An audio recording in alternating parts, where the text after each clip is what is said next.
Bismillahirrahmanirrahim. Assalamualaikum warahmatullahi wabarakatuh.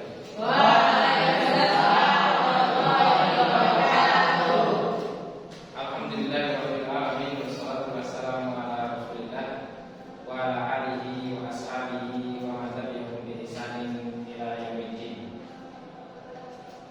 Bagaimana kabar semuanya? Alhamdulillah. Kaifa halukum? Alhamdulillah. Jadi hari ini insyaallah kita akan belajar bersama-sama dengan materi fikih tentang tata cara sujud sahwi. Sebelum kita masuk ke materi, saya absen terlebih dahulu. Ada yang tidak masuk? Coba saya absen dulu ya. Abdullah Rizwan, Musa, Abdian, Fadil,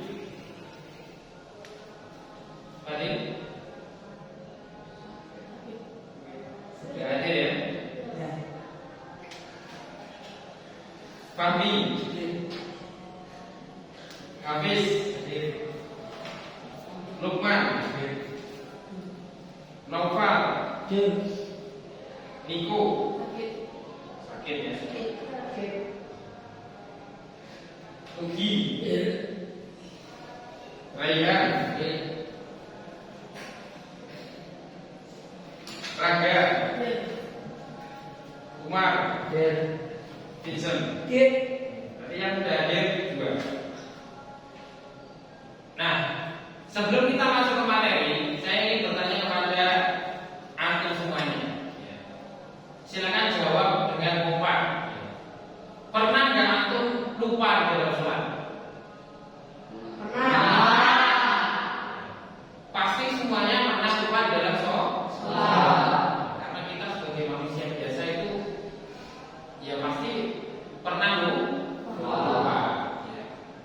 Karena kadang aja antum megang kunci, tapi nyari kuncinya di mana? Padahal kuncinya kita.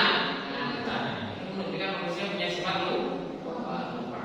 Sehingga Allah Subhanahu wa taala yang melalui Rasulnya Shallallahu alaihi wasallam mensyariatkan sujud sahwi.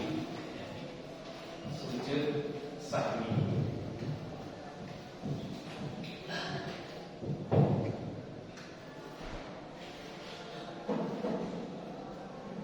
Kemudian dalam agama Islam ya, ketika seseorang sholat kemudian dia lupa, maka dia disyariatkan untuk melaksanakan sujud sahwi. Apa faedahnya? Sujud sahwi ini dilakukan untuk menutupi kekurangan-kekurangan dalam sholat. Misalnya rakaatnya kurang, maka ini bisa ditutup dengan sujud sahwi. Jadi rakaatnya disempurnakan, kemudian ditutup dengan sujud sahwi. Sekarang pertanyaannya, apa saja yang mewajibkan sujud sahwi? Apa saja yang mewajibkan sujud sahwi? Tahu nggak? Ada yang tahu? Kalau tahu berarti ini lumayan ini.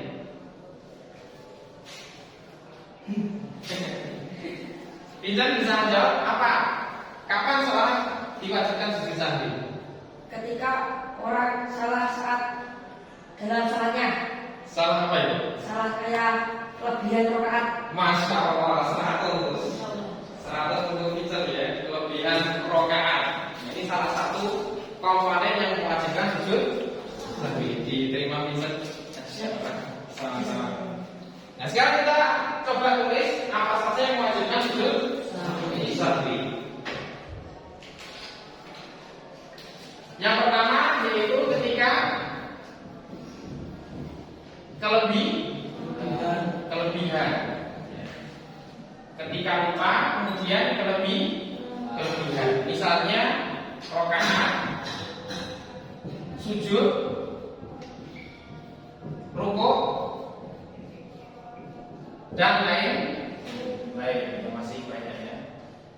Kemudian yang kedua ketika kurang, ketika lupa,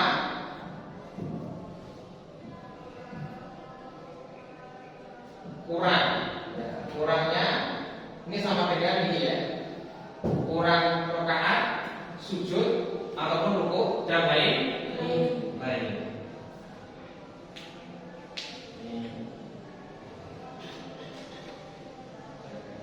Kemudian yang ketiga,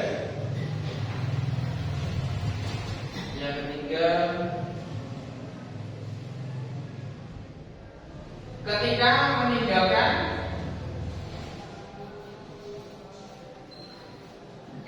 meninggalkan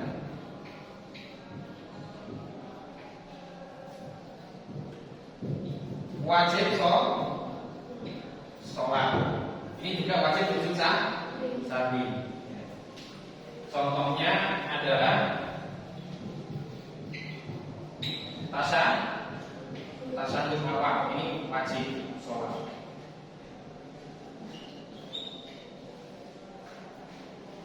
Dan yang terakhir adalah ketika ragu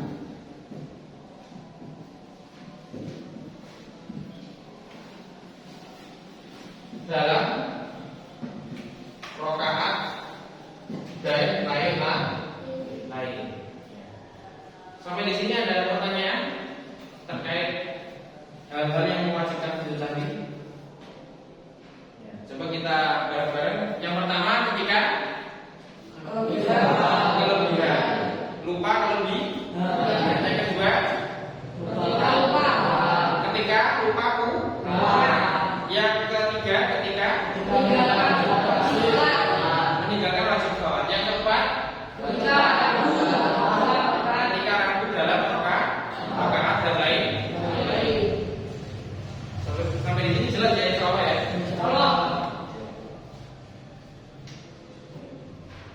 Kemudian pertanyaan kedua, bagaimana melakukan sujud sahwi?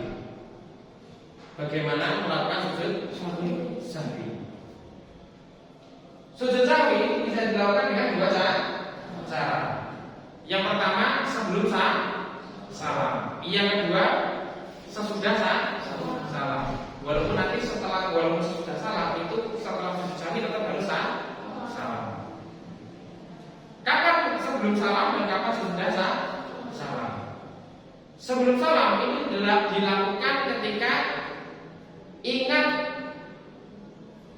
dengan sesuatu yang ditinggalkan, itu ketika sebelum salam. Jadi sebelum salam itu sudah ingat, saya rakaatnya kelebihan, maka bisa dilakukan sebelum salam. Atau sebelum salam ingat, saya ini tadi belum tasyahud awal, maka dia bisa melakukan sujud sahwi sebelum salam. Nah yang kedua itu setelah salam. Setelah salam itu dilakukan ketika ingatnya itu setelah salam. Jadi diingatkan sama orang lain. Tadi kamu rakaatnya kurang satu, maka dia sujud sahwinya setelah salam. Sampai di sini paham? Paham ya?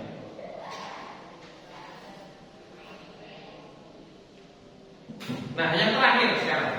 Yang terakhir sebelum kita tutup. Nanti insya Allah ada tulis lagi. Ya, buat antum. Yang terakhir, apa yang dibaca ketika sujud sahwi? Ada yang bisa menjawab? Apa yang dibaca ketika sujud sahwi? Mana? Tidak. Jawabannya tidak ada. Masih kurang tepat. Apa mas? Gambar.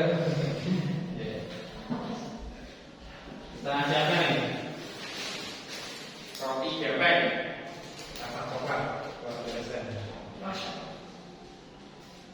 Ya, ada yang mau jawab? Jadi di dalam sujud sahwi itu tidak ada bacaan khusus. Sujud sahwi, ketika sujud sahwi itu bacanya sebagaimana ketika sujud ketika sholat. Jadi ketika sholat kamu sujudnya baca apa? Yang keras, subhana rabbiyal a'la. Bareng-bareng.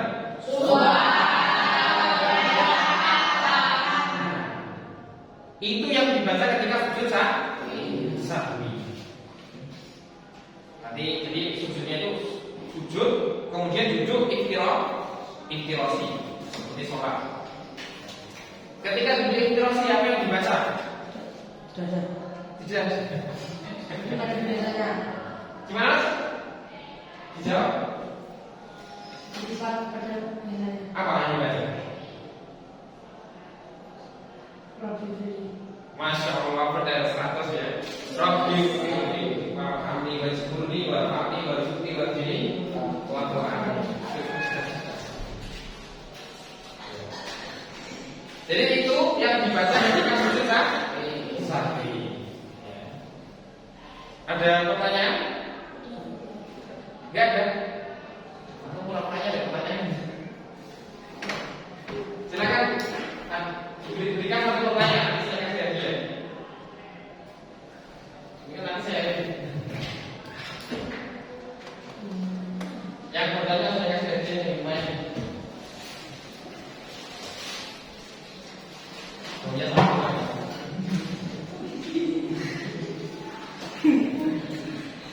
Silakan bertanya. Habib. Kalau sholat itu kerjanya disengaja itu gimana? Ya, pertanyaannya bagus buat Habib, Masya Allah. Kita beri jempol buat Habib. Tahu? Ya, sebenarnya ini pertanyaan yang bagus dan ini dibahas di dalam kitab fikih syarah dari Madhabus Shalihin. Bagaimana kalau disengaja? Bagaimana kalau disengaja? Kalau disengaja maka sholatnya batal. Karena sujud sahwi itu karena lupa, bukan karena disengaja. Kalau disengaja ini namanya main. Sehingga sholatnya batal. Harus diulangi dari awal. Terima kasih atas pertanyaannya Mas Habib. Pintar buat pertanyaan. Yang terakhir sebelum saya tutup, ya, pertanyaan buat aku yang bisa menjawab, kita kasih hadiah lagi. Apa arti sahwi? Sahwi, sujud sahwi itu artinya apa? Nggak tahu.